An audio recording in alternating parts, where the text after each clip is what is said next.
I have another question. It's funny that you brought up the subway issue. I have seen a lot of work has been done with the Evergreen lines. Um, what do you think of that?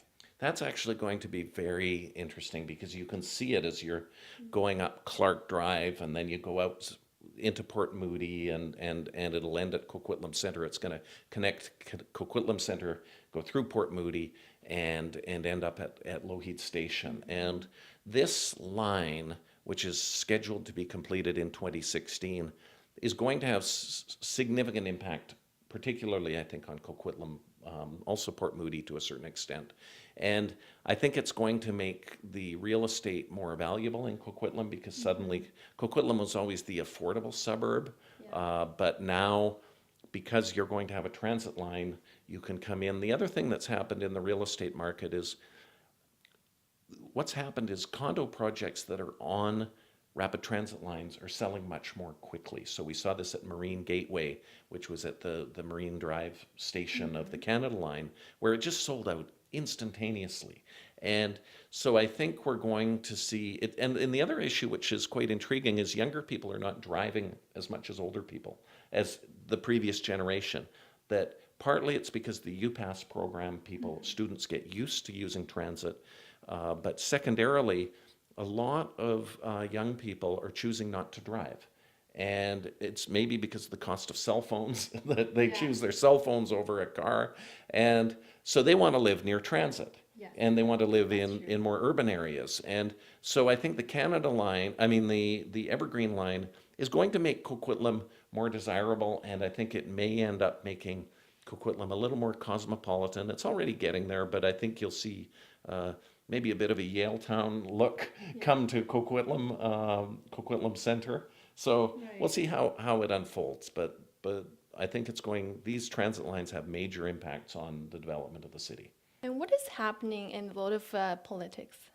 Oh, it's very interesting at the local level because the local elections are happening in November for all the municipalities across the Lower Mainland. The federal election will be in October 2015. That's where you'll have Justin Trudeau going against Stephen Harper and Thomas Mulcair. That's the big prize. But locally, one of the most interesting elections is actually taking place in Surrey, mainly because the mayor, Diane Watts, is not running for re-election. So you have what looks like a three-way competition. A former mayor, Doug McCallum, who had 3 terms in office but was defeated in 2005 by Diane Watts. So nearly a decade later, he's coming back. And the next candidate is Linda Hepner, who is Diane Watts's choice. And she's a member of council with her party, which is called Surrey First. And then the third candidate, who hasn't declared yet, but I expect will, is Burinder Rizzotti, who's a city councillor who's had a falling out with Mayor Watts. She was on her team, but disagreed over Diane Watts's approach to crime and also transparency in government. Burinder Rizzotti, I would say, is the more left-wing candidate.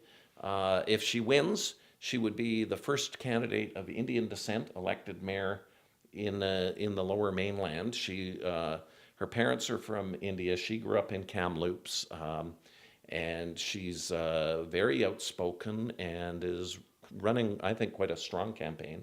Linda Hepner is kind of the establishment candidate, very active in the business community. And then Doug McCallum is this kind of populist right-wing guy who's come out of retirement, and he's saying they're wasting too much money.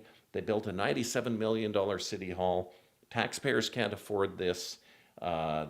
We can't afford to hire enough police officers because they've blown too much money on the city hall to build an edifice to themselves. So it's making for a very fun election if you're watching and you're a reporter like me.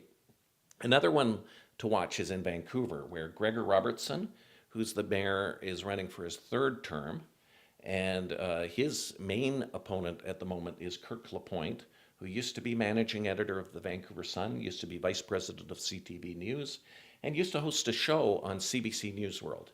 So Kirk Lapointe is very adept in dealing with media relations, but at the same time, I think he's the underdog. Gregor Robertson is in pretty good shape, but the aquarium issue has come up, and that's something that we're going to be watching. Thank you so much.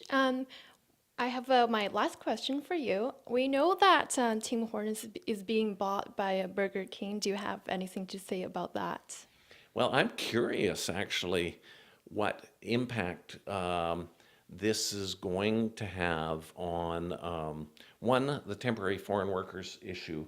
Tim Hortons has been a huge hirer of temporary foreign workers, but Jason Kenney, who's the minister overseeing this file, has said that the fast food companies cannot bring them in anymore after some problems with McDonald's in Victoria.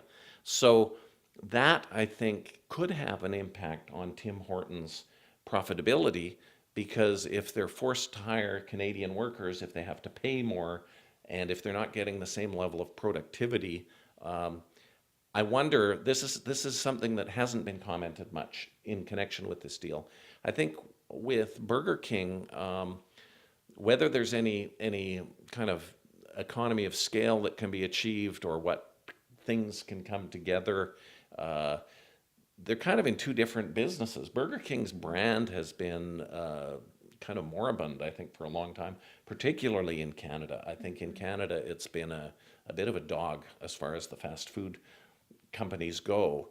And maybe this will help them in Canada, but Canada is also, it's the size of California in terms of the market, that it's like a large state. So we'll see where it goes. But I think at the same time, some of the other fast food companies are not necessarily doing so well. Tim Hortons have been doing well, but McDonald's stock has been flat for quite a while. And so I think part of the problem that all the fast food companies are facing is, one, a smaller population of younger people, and secondly, more interest in health. And I think that is hurting them, and I think they're coming together. But Tim Hortons has been a strong performer for many years, and we'll see whether that continues. Well, thank you so much, Charlie, for being our guest on Wild TV. For more information, please go to www.delstreet.com. Thank you.